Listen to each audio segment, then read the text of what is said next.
തൃശൂരിൽ എലിപ്പനി ബാധിച്ച് ഒരു മരണം. ചാഴൂർ സ്വദേശി ശിവരാമനാണ് മരിച്ചത്. തൃശൂർ മെഡിക്കൽ കോളേജ് ആശുപത്രിയിൽ ചികിത്സയിലിരിക്കുകയായിരുന്നു മരണം.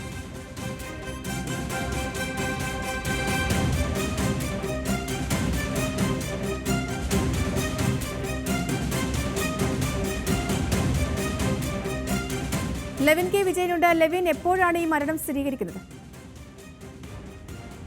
ഇന്ന് രാവിലെയാണ് 8 മണിയോടുകൂടിയാണ് മുളകുന്നത്തുകാവ് മെഡിക്കൽ കോളേജിൽ ചികിത്സയിലായിരുന്ന ശിവരാമൻ മരണപ്പെടുന്നത്. കഴിഞ്ഞ ദിവസങ്ങളിലായി എലിപ്പനി സ്ഥിരീകരിച്ചതിനെ തുടർന്ന് ജില്ലാ ആശുപത്രിയിൽ നിന്നും റെഫർ ചെയ്യപ്പെട്ടാണ് ശിവരാമൻ മെഡിക്കൽ കോളേജിലേക്ക് എത്തുന്നത്. മെഡിക്കൽ കോളേജിലെത്തി ചികിത്സ തുടരുന്നതിനിടെ രോഗം മൂർച്ഛിക്കുകയും ഗുരുതരമായി അത് കിഡ്നിയെ ബാധിക്കുകയും ഡയാലിസിസ് അടക്കമുള്ള ചികിത്സകൾ നടത്തുകയും ചെയ്തിരുന്നെങ്കിലും ശിവരാമനെ ജീവിതത്തിലേക്ക് മടക്കിക്കൊണ്ടുവരാൻ ഡോക്ടർമാർക്കായില്ല. ഇന്ന് രാവിലെയാണ് ആശുപത്രിയിൽ വെച്ച് മരണപ്പെട്ടത്. കൂലിപ്പണിക്കാരനാണ് ശിവരാമൻ. ചാഴൂർ പഞ്ചായത്തിൽ, നാട്ടിക മണ്ഡലത്തിലെ ചാഴൂർ പഞ്ചായത്തിലെ താമസക്കാരനാണ്. പഴുവിൽ വെസ്റ്റ് സ്വദേശിയായ ശിവരാമൻ കൂലിപ്പണിക്കാരനാണ്. അത്തരത്തിൽ ജോലി ചെയ്യുന്നതിനിടെ മലിനജലത്തിൽ നിന്നും മറ്റും രോഗം പകർന്നതാണെന്നുള്ളതാണ് പ്രാഥമികമായിട്ടുള്ള നിഗമനം. വിവിധ ആശുപത്രികളിൽ പനിയെ തുടർന്ന് ചികിത്സ തേടിയെങ്കിലും ആദ്യം ഇത് പനിയായി അവഗണിച്ചു. പിന്നീട് എലിപ്പനിയാണെന്ന് തിരിച്ചറിഞ്ഞത് ഏറെ വൈകിയാണ്. അതിനുശേഷമാണ് തൃശൂർ മെഡിക്കൽ കോളേജിൽ ചികിത്സയിലെത്തിയത്.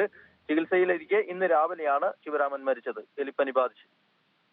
ലെവിൻ, ഈ മറ്റ് കേസുകൾ അവിടെ രജിസ്റ്റർ ചെയ്യപ്പെട്ടിട്ടുണ്ടോ? മറ്റ് കേസുകാരുണ്ടോ? വർഷകാലമാണ്.